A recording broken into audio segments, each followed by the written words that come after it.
Hi guys, this is Rombbb from Amsterdam and welcome to my video on the level at the Doorstep, Act 3, Chapter 3 of Gears of War 4 PC version, solo campaign on Inconceivable difficulty level. This specific level took me a really long time to complete, so I thought to share it with the internet. This is the outlining of my strategy to complete it, so on the hard way. That means staying upstairs in the building and really fending off the hordes of enemies. And at the end I also will outline my method for the cheesy way, the easy method, if you don't have the time to complete it like it was intended to be played. Which I, by the way, fully understand, because it really demands quite some time investment, and you will rage a lot and you will get super frustrated. So the easy way or the cheesy way is always open, which by the way is different than the one outlined left and right on the internet, which involves running all the way back to the beginning of the level, because I found a spot which makes that redundant. You can just closer by just hunker down somewhere. But that's for the end of the video. First, let's talk about how it was intended to be played. And before that, I would like to say a shout out to the developers, the coalition of Gears of War 4. Because I really must say I found it a tremendous game, a really great game. It's been a really long time since I've had this much fun playing a video game, and I've been playing them for the last 25 years or so. All the big AAA releases, some niche games. Yeah, I can absolutely respect and appreciate open world titles like Witcher 3 stuff, but yeah, it's my personal preference is I do like to be also a bit directed into a story and into the action, and Gears of War really offered that in loads. Graphics were amazing. I really must say this is the start of the new generation. It's the Unreal 4 engine, which really shows its capabilities. The sound effects were great. The bullet impacts left and right, just really immersive and took you into the chaotic scenes. So sound great, music score also pretty dramatic at the right moments and paced good for the quieter sections in between. And I must say there's also a touch of humor in the game, which I also could appreciate to lighten the more quiet moments in between the battles. There's one that really stands out for me, and that's when the black guy and the girl, the latter part of the game, are climbing a ladder which is really high. And the girl's up front, she looks down and she says to the guy just below her, like, don't look down. And he's like, okay, I won't. Thanks for the tip. And 2 seconds later she's like, seriously, don't look down. And he's like, what the hell? Do you want me to look down, or what is this? Okay, I cannot tell that story, but the humor is nice. The story, I didn't read a lot into the lore of Gears of War. I'm sure there is a lot. I even heard that there are novels. But even without all that extra knowledge, I must say it's a gripping story. It's cool.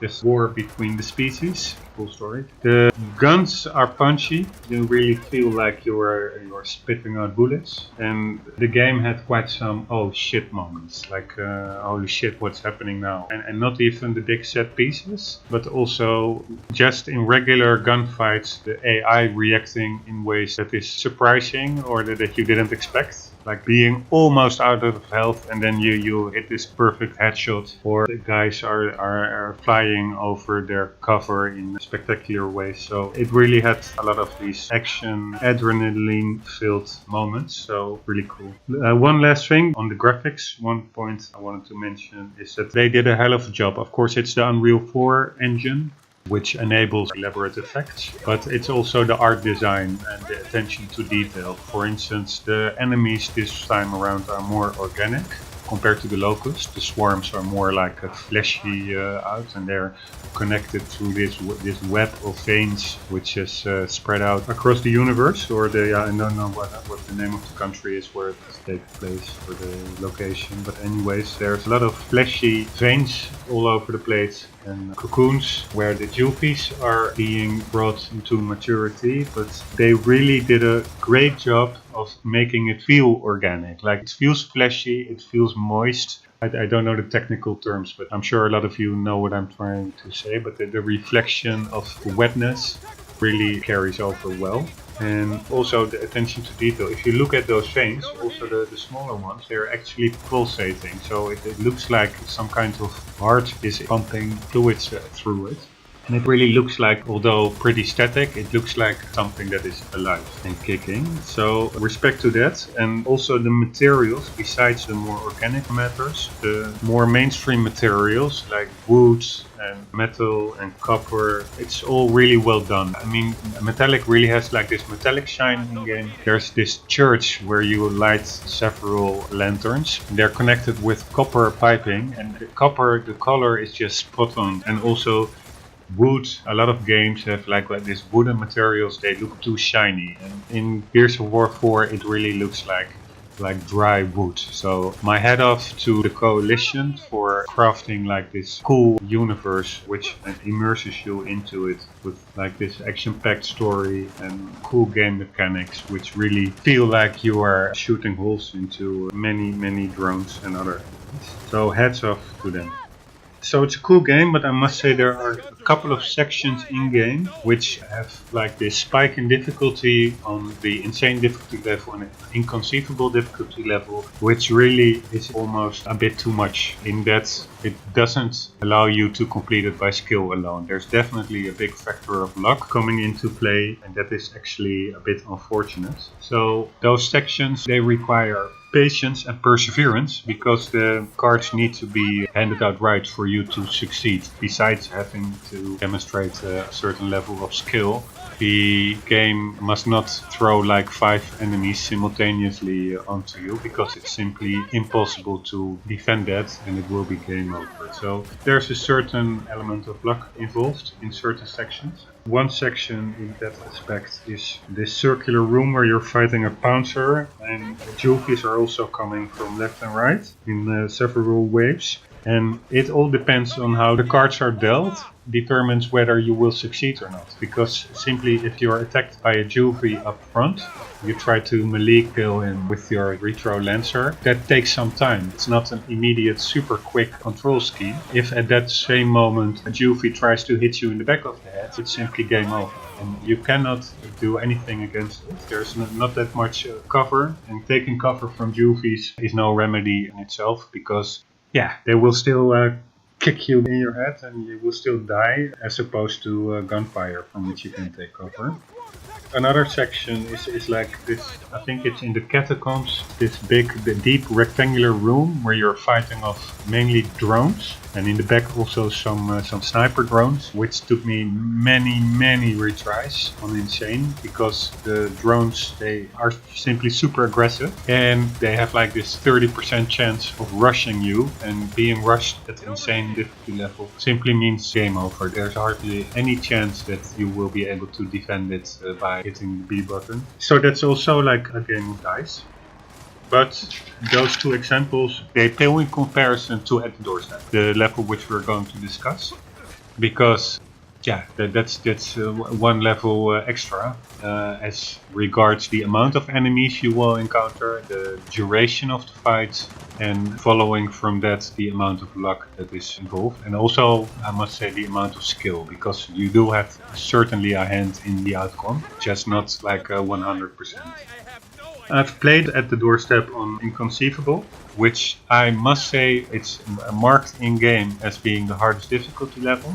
But to be honest, I think it's a bit easier than Insane, because you have less health than Insane, so that is bad. You will die a bit sooner, but so do the enemies. So that means that you can more quickly pound an enemy's head full of lead and get rid of them, which means that battles can last less long. They will be over more quickly, which also means that there is less time to screw up, or less time to be in a situation from which you are unable to defend yourself. So my first run through was on Insane. Now I'm just finished At the Doorstep on Inconceivable, and from those chapters or I think, or acts. That's acts 1, 2, 3, more or less, or 1 and 2 and the first part of 3. I must say that for me it comes over as more easy than insane, but still it is certainly a challenge. Yeah, what happens at the doorstep? You have to attack and defend the museum from hordes of drones and UVs. The attacking part, first you have to attack the museum, that's the easy part. And regarding the defending part, once you have obtained possession of the museum, you have to defend it. The defending part consists of 3 waves of UVs and drones. And the first 2 waves are pretty manageable. With skill you can really get a long way. It's all about the third wave, which makes it near impossible to succeed. Because the first wave is drones, the second wave are UVs, and the third wave are drones combined with UVs. And not only from the front, but also from the left. And the drones, they are like super aggressive. Half of them are rushing directly to your location, trying to headbutt you. And they have like this eagle eye sniper aim capabilities, which they mostly one hit kill you with their shotguns or assault rifles. So it's all about that third wave, which makes it really difficult. And the annoying thing is that you will fail there, at least. Maybe there are some alien people out there who can do it on their first, second or third try. But for the 99% of us mere mortals, it will take you a lot of retries. And the annoying thing is that you will simply have to complete those first 2 waves to again retry the third wave. Because as you may have noticed from Gears of War, it's a really cool game, but the checkpoints are scattered around quite erratically. And probably it's conscious, and to be honest, I do like it. I can understand people getting frustrated by having to replay certain parts over and over again when they die and get stuck in a hard part. On the other hand, it makes the payoff that much greater, compared to when you can just rewrite over and over again the last 10 seconds. You'll have to pay for your mistake. And of course it's not fair, because when you die it doesn't necessarily need to be your mistake. It can certainly well be the game just deciding you will be swarmed and you die. So the game also forces you into replaying a lot of stuff, which, yeah, strictly speaking should not have been necessary if it was up to you. But yeah, everything taken together, I think with the bigger payoff, like, ah man, I finally achieved that, I understand their choice. But yeah, that's one thing you must know. You have to replay the first 2 waves before you will be able to get a shot at the really hardest part. Which does not mean that you will not die in the first 2 waves. Certainly you will get headshots, and without even knowing what happened, you will be at the game over screen. So yeah, that's that. By the way, on screen you are now seeing many of my retries that I had to undertake to be able to accomplish this mission. So watch me dying over and over again. They are all unique ones, by the way, but while I am checking my note, yeah, what I said is indeed luck plays a big factor. Skill is not the only prerequisite. If the cards don't fall right, yeah, you're shit out of luck. I can say that it took me literally a full day. I'm on holiday now, I'm at home, vacation, free from work, so I don't mind, but prepare to invest maybe 10 hours or something. I really was stuck with it for like 10 hours, and the number of retries I really lost count, but I seriously think it's in the hundreds. The section in total, of course depending on how quick you die, but let's assume you die in the third wave. It will take some 5 minutes. That means like 10 hours. At least 10 hours, maybe even longer, maybe even 15 hours. It's been 2 days ago, I lost track of time a bit. But so you do 12 to 20 retries in an hour. So I really did like 200 to 300 retries in that, I guess. So it really took the obsessive compulsion disorder in me to the surface. And I really couldn't stand not being able to finish that damn museum level. So yeah, that's what I had to invest in it. What I have to mention is that, yeah, you will die, and you will also die without good reason, like without being able to do anything against it. So it probably will really make you rage. It probably will make you rage quit along the way, unless you have like this self-control and inner peace like a monk. Be prepared for that. But what I also already touched upon, if you get it done, it's one hell of an adrenaline ride, and it really gives you a good feeling of having accomplished something. In the real world, of course, it doesn't mention anything, completing a gaming level, but you, as I assume, fellow gamers will fully understand what the payoff is. Yeah, I will touch upon the easy way at the end, but yeah, it's easy and it's cheesing through the level, so it feels a bit like cheating. I must admit that during my first playthrough on Insane, I did use the cheating method because I simply thought it was impossible to complete otherwise. But it feels a bit like cheating, so I really wanted to, at least on Inconceivable, do it the way it was intended to be played. Which is staying in the building, mostly on the top floor. Actually, the 99% time on the top floor and getting things done. I already mentioned that I think that Insane is easier than Inconceivable, which is really great. I'm not really much of an online gamer, but I understood that in horde mode or online modes, Inconceivable actually is harder than Insane, because not only do you have less health, it's not like the enemies have less health as well, they actually have more health, if I understood it correctly, than Insane. So that's really like, yeah, that's crazy.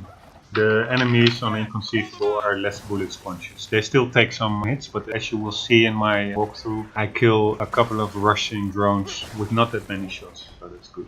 I hope my strategy helps you out if you are undertaking the same endeavor of finishing this near impossible fight.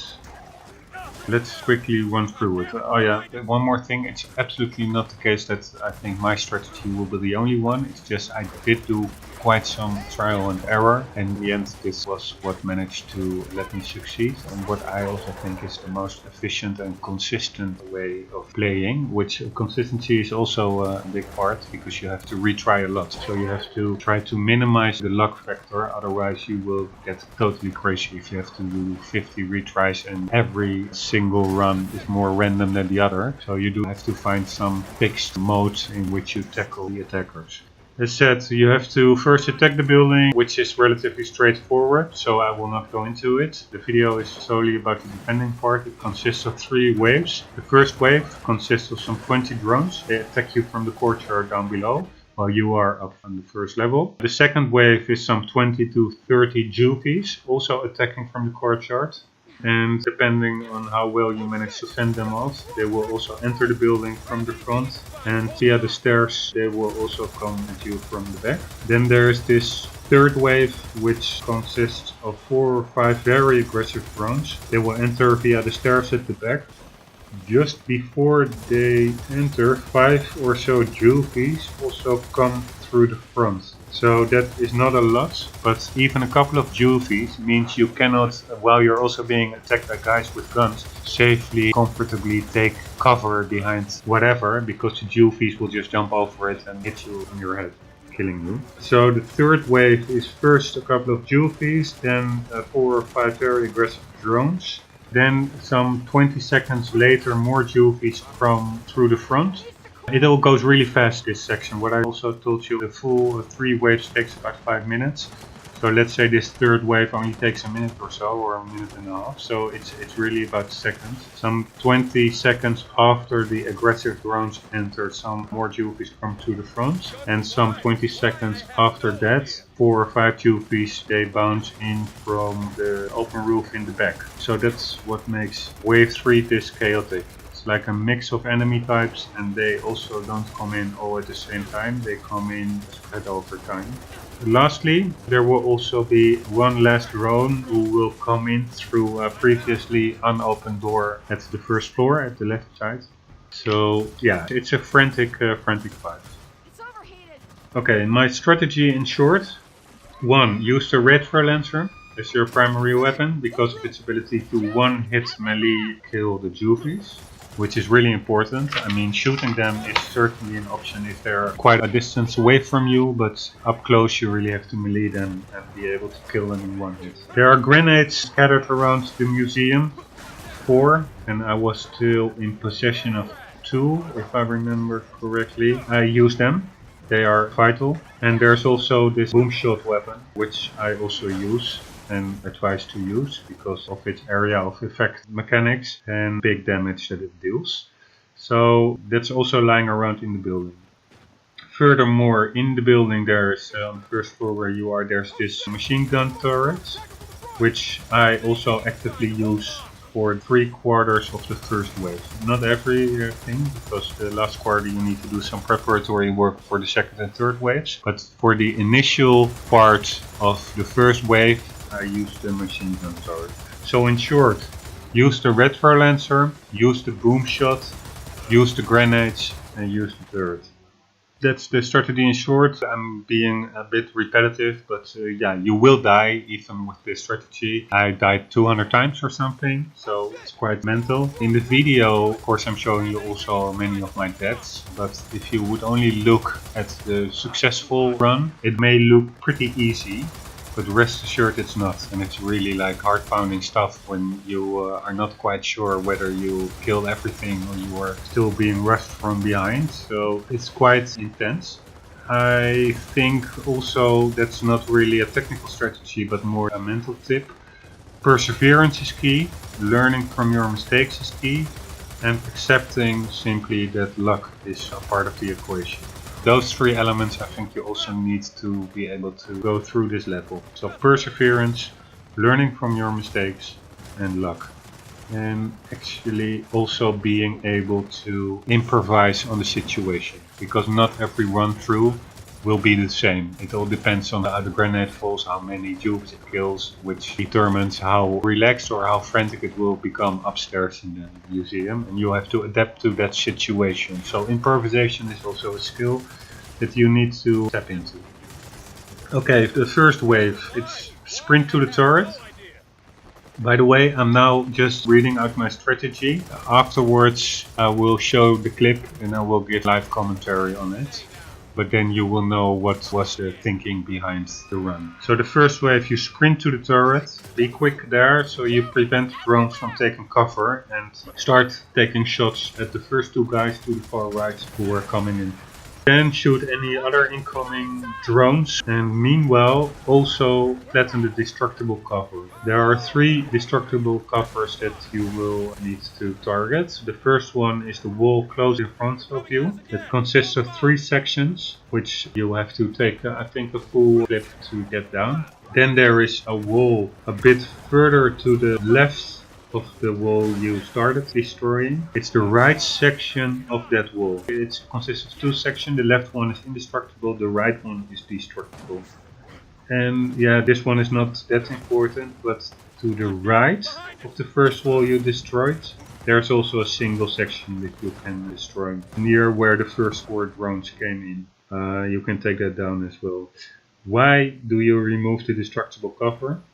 First, it will make it easier to hit any incoming drones. They simply have less area to hide behind. But more importantly, it will allow a bigger area of effect for the grenades that you will be tossing in the second wave at the incoming juvies. I didn't really test it like scientifically, but I think that if the destructible cover is still standing, it could well be that a lot of your grenades firepower will not hit the drones that are still behind cover. After shooting about 10 drones, get off the turret, or earlier of course when you get critically injured, but hop off the turret and do some preparatory work. Pick up the ammo to the right of the turret, run downstairs. You don't need to take the stairs. In the walkway there's like this hole in the railing that's like a shortcut. You can hop down from it. Run to the front door of the museum and place a nade. Place it by pressing the B button, not throw it but really stick it in the ground. Then go back to the stairs where the stairs start, the beginning of the start of the stairs, and also plant the grenade in the ground over there. The reason why I placed them over here is because it's more flat ground compared to, for instance, placing a grenade in the stairs itself. And again, just with like a destructible cover, more flatness around the grenade, I expect it to translate into a bigger area of effect. So a bigger chance of killing more drones with one explosion. So that's where you prepare your 2 grenades for the second wave, which will come up shortly. Sprint back up.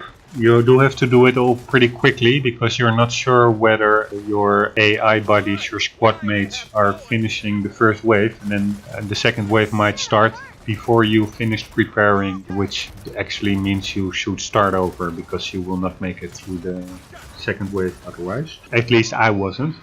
So do speed it up, try to do it all quickly. Just keep the A button pressed to start sprinting. So sprint back up, pick up the 2x2 grenades at the front, 2 on the left of the turret and 2 at the right of the turret. Then make sure to keep your retro lancer in your inventory, but switch out your other weapon with the boom shot, which is in the cupboard or the display case behind the turret. Pick out your retro lancer, actively reload it and help out with killing the last remaining drones downstairs while your squad mate is on the turret. As soon as you hear juvies scream, that means the start of the second wave. Take out your boom shot, and once 3 or 4 juvies are on the roof of the building opposite the museum, fire a shell on the roof and hopefully it will take them out. Immediately afterwards, actively reload the boom shot. Don't do the default reload, it takes too long, and also try not to miss your active reload because you can just as well start over, it also takes way too long otherwise. Actively reload it and either fire one more boom shot at a group of incoming juvies downstairs, or switch if you don't see them, they're still too far ahead, switch to grenades and chuck a grenade to the middle of the area in front of the museum and take out again your boom shot to complement the grenade with another boom shot kill. After which you can chuck another grenade. The order of events depends a bit on the situation, but it mainly boils down to what I would do is 2 boom shots and 2 grenades, which keeps some leftover ammo and grenades for the third wave. This will, however, not fully get rid of all the juvies. 99% sure, unless you're like super lucky. So juvies will come in, so you will have to immediately afterwards switch to your retro lancer and melee any incoming juvies. They come in from the front directly, they hop up to the first floor, but they will also come in through the back via the stairs. So be very aware of your surroundings. It's really important. Don't just wait with your view in one direction.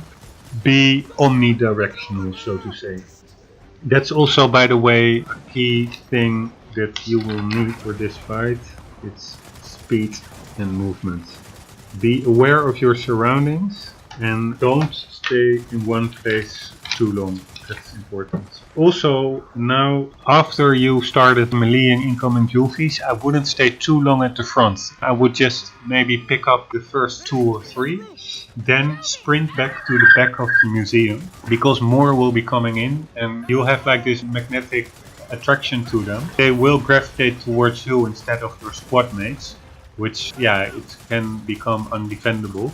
So if you get out of the way, they still also will be coming your direction, but there's a bigger chance that your squad mates will also take them on, and they are pretty good at it. So hook it to the back of the building, and there will be several hopefully stray lone juvies over there, and melee them full frontal in the face and kick their bodies while you're at it. And yeah, if you have matches to spare, light them on fire, because they are really so annoying. I must say I've become insensitive to them, but they really gave me quite some rage moments. Juvies, they are, I think, very good design for being an annoying enemy, because I think that's what they were going for. They must make you uncomfortable and on edge, and I think they really succeeded super in that. Because damn, they are annoying. So you are now at the back, kicking butt of some hopefully lone juvies running around over there. And around this time also your character will yell, "They're coming again!" and fend them off or something along those lines. And this is the start of wave 3. Hopefully you still have 2 grenades left in your inventory, if you didn't chuck them out all in front, which you also could do that. It depends on the situation, how well the first 2 grenades landed. If you think there are still too many in wave 2, too many juvies up front, of course it's not black and white. It's not like this iron law that states you only can chuck 2 grenades. Depending on the situation, of course you need to improvise and maybe chuck 1 or 2 more. But should you still have them, then now is the time to place 1 each on the back pillars behind the left and right staircases. So on the first floor, or I don't know how you call it in the US, maybe it's the second floor. In Holland we call it the first floor. Upstairs you plant one in each of the pillars and don't linger around afterwards. Immediately book it, sprint to the front of the building, because shortly the super aggressive drones will rush up the stairs and you don't want to be around them. So head to the front, and there will be some more jewelries as the beginning of wave 3, having come up to the first floor of the museum at the front. So together with your squad mates, try to take them out as quickly as possible. Then immediately take cover behind the right pillar in front. So with right, I mean if you stand with your back to the direction of the turret, to the courtyard, you look into the museum, then your right color. And I will be mentioning this more going forward. So the right side, the right walkway is from that perspective, looking into the building, and the left walkway is of course the opposite one.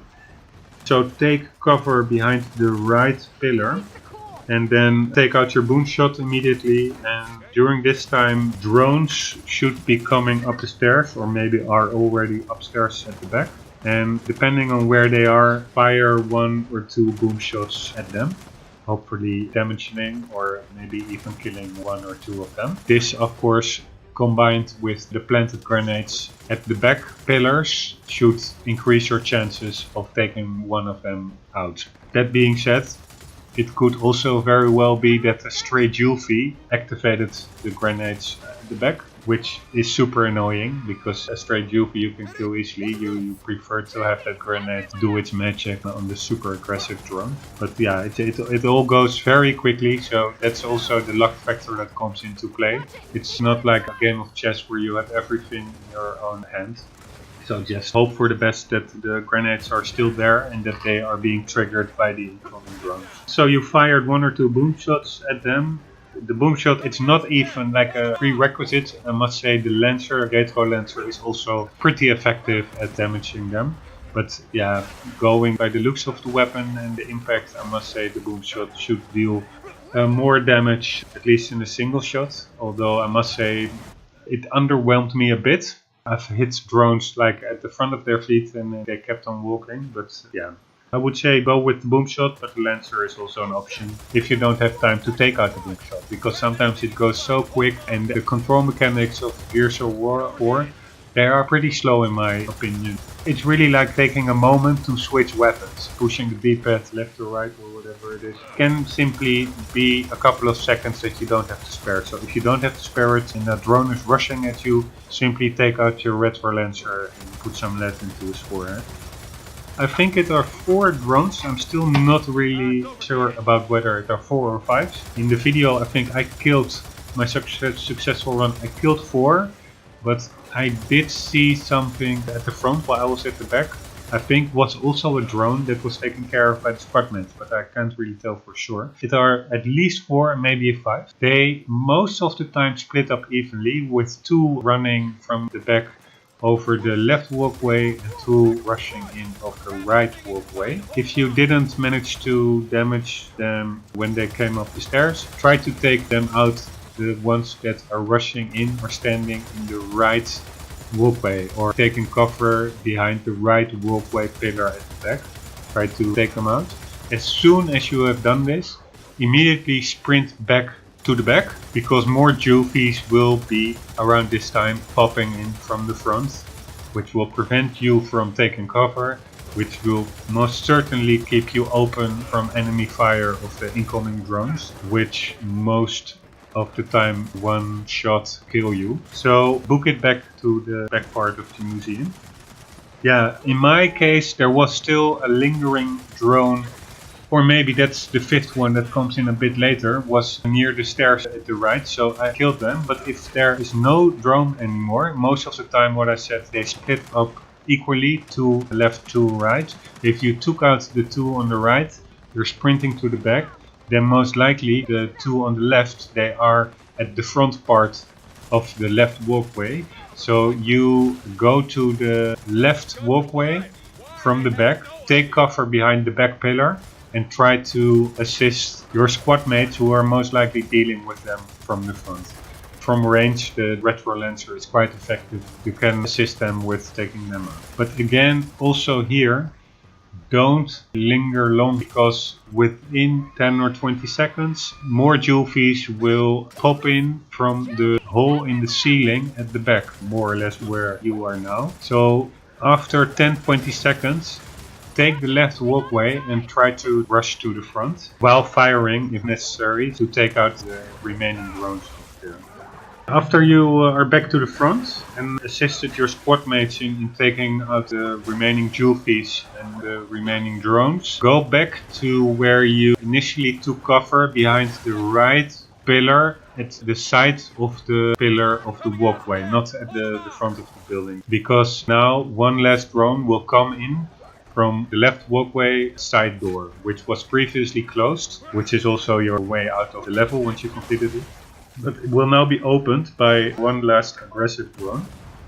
Also, before this, I forgot to mention, take out any of the Juvies that popped in from the back, which should be heading your direction now, either through the left or right walkways. Take them preferably out. When they're alone, just rush to them and melee them. When they're in a group, fire at them from a distance. Yeah, so there's one last drone that comes in. If everything goes according to plan, you're behind the right pillar. And just try to take him out. I took a pot shot at his head, and then afterwards he rushed me, and I was lucky enough to hear it and react and hit him while he was charging forward to kill him. And I must say that it didn't take too many hits, so yeah, that's a good thing. Probably on insane difficulty he would have managed to get to me and melee kill me, so the other way around, so that was a bit of luck on my side. Yeah, that was it. Once you killed the last drone, that's most likely the last enemy, and you've managed to complete one of the most difficult levels I have experienced in the recent past. I must say, this is how it mostly went. I have to recognize like a recurring pattern. This is what I would say, but that is not to say that it will always pan out like this, because what I mentioned, the general timing and location of incoming drones and Juvies is pretty much the same. I mean, they will start with drones from the front, they will continue with Juvies from the front, then a couple of Juvies in wave 3 from the front, with a couple of drones from the back, with a couple of Juvies from the front and back, and then one last drone from the side. That is all pretty repeatable and consistent, but the flow of the battle, that will certainly change depending on how the battle went. How many Juvies were impacted by a grenade, how many drones were taken out by the boom shot. So your mileage may vary depending on how effective, of course, you are in hitting the enemies, and also in how spread out, for instance, the Juvies are that are coming from you. It's a totally different story when they come in a single line, spaced out several feet apart, enabling you to just simply melee hit them, compared to when they are all bunched together and are storming in for you, which really means there's no melee hitting. It means you have to sprint away, which means you cannot really abide by the strategy that I laid out, because you will then end up in the back or in the front, which is probably a different location than where you want it to be, or at least where you should be according to this strategy. So it's not black and white, there's no guaranteed way of doing it, but I must say, trying to stick to this plan, I think, will give you the most chance of success. What I can say more is that, of course, I did quite some trial and error. What doesn't work, at least not for me, is staying on the turret for wave 2 and possibly wave 3. What I did find is you can, instead of throwing grenades at the incoming Juvies of wave 2, stay on the turret, because they are pretty quickly dispatched off with the turret, obviously. You can try, if you're a good aim, to take them out that way, but at one point you will have to get off the turret, because I don't think it's possible to take them all out. It also depends a bit on luck. If you're a good shot, you can take out the majority of them with the turret, but still a couple of them will pop in.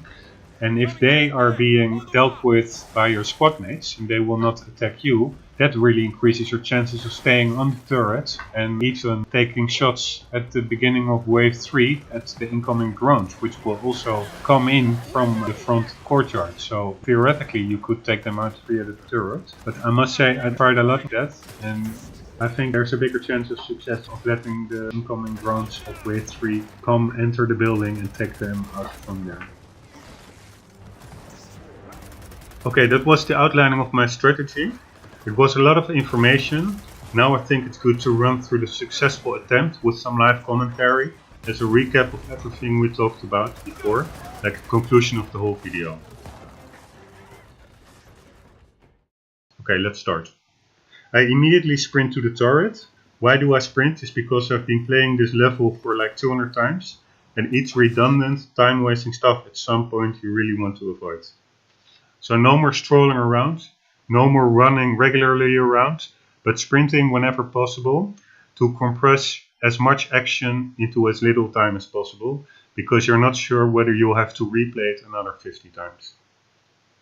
I immediately hop on the turret and start taking out the first 4 guys that are coming in from the top right. When you hit them, they mostly immediately bounce back a bit before the bullet impact. If you keep your recoil in place and continue to hit them directly after their bounce, they will fall pretty quickly. Another thing that is relevant to mention in this regard is that this machine gun turret functions the same way as other weapons in the game that tend to overheat, in that holding the right shoulder button will increase the rate at which the weapon cools down. So that is absolutely vital to use because you will get sprayed by a lot of bullets, and having as little downtime as possible is necessary to keep them suppressed. Okay, it's just a matter of hitting the drones as much as possible, and whenever you have the idea that they are targeting your squad mates, or there aren't that many on screen, try to hit the destructible cover that I outlined earlier. So the first is the wall immediately in front, then the right section of the wall to the left, then to the right where the first guys come in you have one section that you can destroy as well. The reason for that is what I told you earlier, the wide area of effect for the grenades that we will be tossing in wave 2. Don't shoot all the drones. After I lost count, but it doesn't matter exactly how many, because your squad mates will take over defending the courtyard once you hop off the turret. After let's say 10 drones, start your preparatory work. First pick up ammunition at the right of the turret, then hop down to the ground floor, reload your weapon while you're at it, and place a grenade. It overheated. Here on the floor. The reason here is again being a wider area of effect. It's a pretty wide opening, so hopefully when it will be triggered by a Juvie in wave 2, it will also bring with it some Juvies that are behind the first one. Do the same here, this little open area in front of the stairs, plant a grenade and sprint back.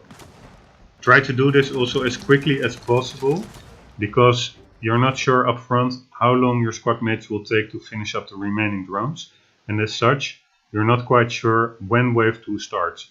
So try to do the preparatory work as quickly as possible, because if wave 2 starts while you're still placing grenades and picking up the boom shot, etc., then you just as well can start over, because it will be really hard to succeed then in the second and third waves after it without decent preparation. Pick up the 2 grenades to the left of the display case, pick up the boom shot from the display case, and make sure that you exchange it not for your retro lancer, because you need it to melee attack the Juvies, but switch it out for your other weapon. Then pick up the 2 grenades lying to the right of the display case and help out finishing off any remaining drones. I wouldn't jump on the turret at this moment, I would just use a retro lancer and try to get some headshots in. Then you will hear the scream of the Juvies,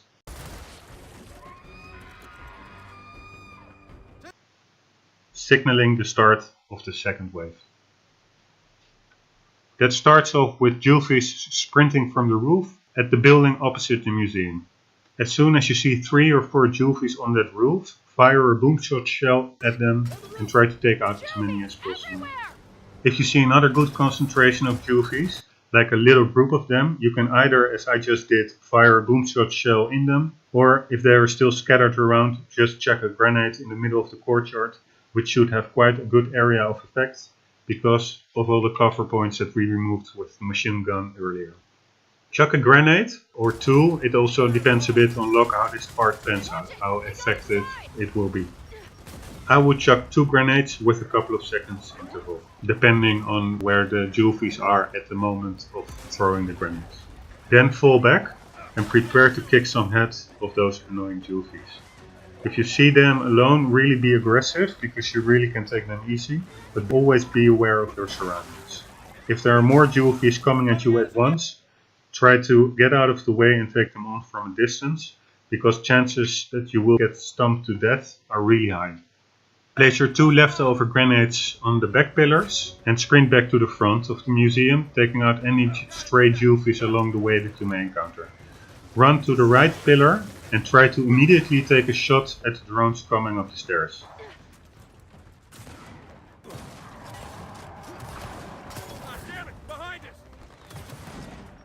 As you can see, I quite nearly hit them. They didn't die, but I'm sure the damage does count, so they will be easier to take out afterwards. You see that one of the drones going right was taken out immediately by the grenade, which is really good. The other one gets an extra boom shot shell in the face. They mostly split up 2 right, 2 left, but as you see, one of the 2 that went left initially came right after I killed his buddies, so the AI does seem to improvise as well. He got some bullets to the face afterwards, so it didn't help him out that much. You see the squad mates have dealt with the drone that went left initially and are now confronting some incoming juvies. One extra drone seemed to have come in a bit later, which in my case was taking position in the stairwell. And I get very lucky here because I didn't immediately take a shot at him. I first checked for any juvies, expecting the drone to be preoccupied with his targets up front. But he decided to run up the stairs immediately afterwards to my position, and usually that would have meant me being one hit melee to death. But I got some Lancer shot in before he was able to kick my ass. But yeah, this was, I guess, a moment of luck.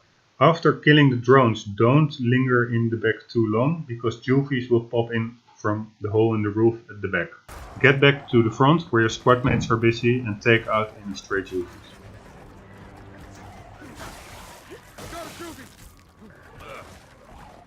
I'm not sure where that guy came from, but apparently he came in afterwards, making the total attack drones 6 until now, not 4 or 5 as I expected actually to be the case. There you see the juvies coming from the hole in the roof. As mentioned, if they come in a group, sprint away and take them out from a distance. Once you finish them off, the last guy will enter through the side door on the first floor. At this point the battle should become quite straightforward. It's 3 against 1 now. You should be able to finish it. The hard part is getting to this point, because most likely you will be killed before this part.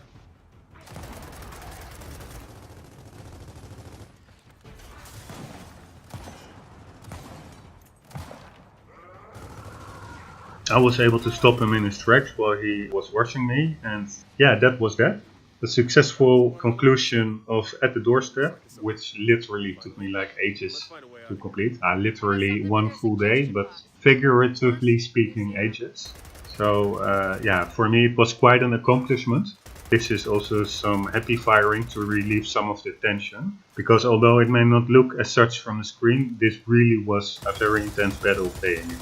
You only need to lose your attention for like 1 second, and before you know it you will be at the game over screen. So if everything goes according to plan, like it went in my last successful run, it really is really cool.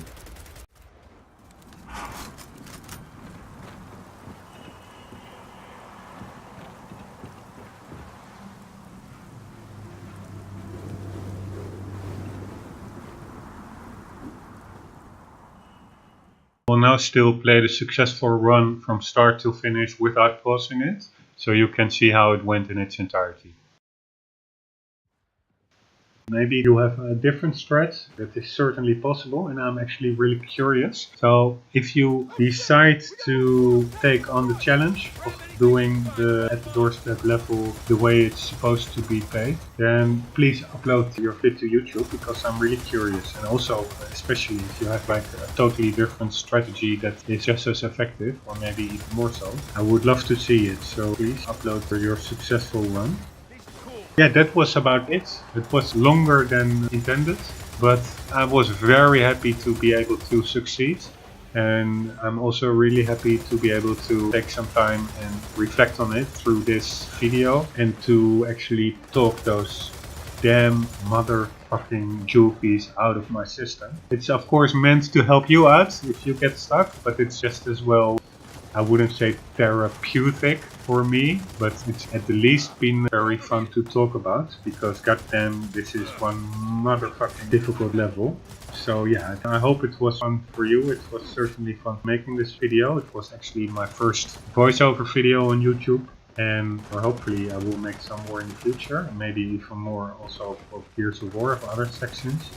I hope it helps you out, and as a bonus I still have the cheesy way of completing the level. I wouldn't call it the chicken way, but if you don't have time or the character to sit down how it was supposed to be played. No, just kidding. This is a way I found that you can quite easily beat the level because it seems that the AI is bugging out a bit, at least the Juvies. A lot of them simply seem to freeze straight into their tracks. When you start standing at the location you will see in the video, you can then simply camp down and wait for your squad mates to finish off the enemies in all 3 waves. But it will be a bit quicker if you cautiously try to help them out a bit from the side, because otherwise it can take ages, I guess, because your squad mates, they will get hurt and they have to wait to revive each other, and possibly they both get hurt. Then they have to crawl back, like in this snail pace, back to you. So I didn't try it, just simply really wait it out, but I guess it can take like hours. The core of the strategy of the easy method is just hunker down behind a pillar, let your squad mates do the critical work, the critical mass, and then help mob up any remaining doofies and or drones without much risk to yourself. At least, of course, you always have the risk of getting shot, depending on how aggressive you go into it. But there's one major risk that you don't have that much, and that is being swarmed from multiple angles all at the same time by different classes of enemies. So yeah, that makes it like way easier. So the video of the easy run will play after this successful run, and I hope it helps you out should you decide to take that route. Keep on gaming.